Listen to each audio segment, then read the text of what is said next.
দ্বিতীয় মেয়াদে ক্ষমতায় আসার বছর পূর্তিকে সামনে রেখে প্রেসিডেন্ট ডোনাল্ড ট্রাম্পের প্রশাসনিক নীতি ও পদক্ষেপের বিরুদ্ধে বুধবার ওয়াশিংটনে বিক্ষোভ অনুষ্ঠিত হয়েছে। এতে অংশ নেয় হাজারো বিক্ষোভকারী। সংবাদ মাধ্যম রয়টার্স এক প্রতিবেদনে তথ্য জানিয়েছে।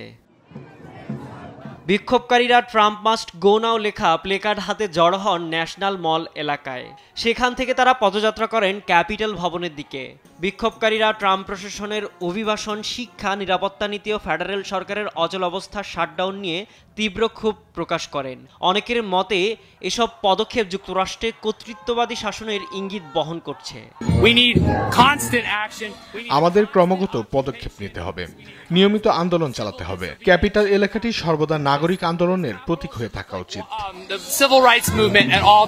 এ বিক্ষোভের ডাক দিয়েছে রিফিউজ ফ্যাসিজম নামের একটি জাতীয় কর্মী সংগঠন। সংগঠনটি অহিংস উপায়ে আন্দোলনের মাধ্যমে গণতন্ত্র, নাগরিক অধিকারের সুরক্ষার পক্ষে কাজ করে।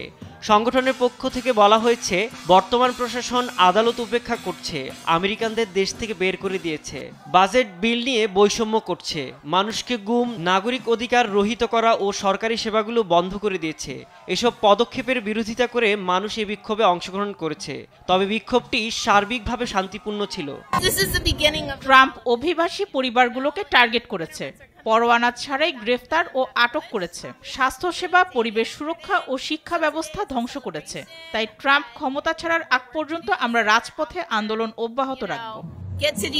প্রেসিডেন্ট ট্রাম্পের পুনর্নির্বাচনের বছর পূর্তিকে সামনে রেখে ওয়াশিংটন আবারও দেখল নাগরিক প্রতিবাদের মুখর চিত্র। গণতন্ত্র, নাগরিক অধিকারের দাবিতে আন্দোলনকারীরা জানিয়ে দিলেন তারা এখনই থামছেন না। সাইদুজ্জামান, নিউজ ডেস্ক, দেশ টিভি।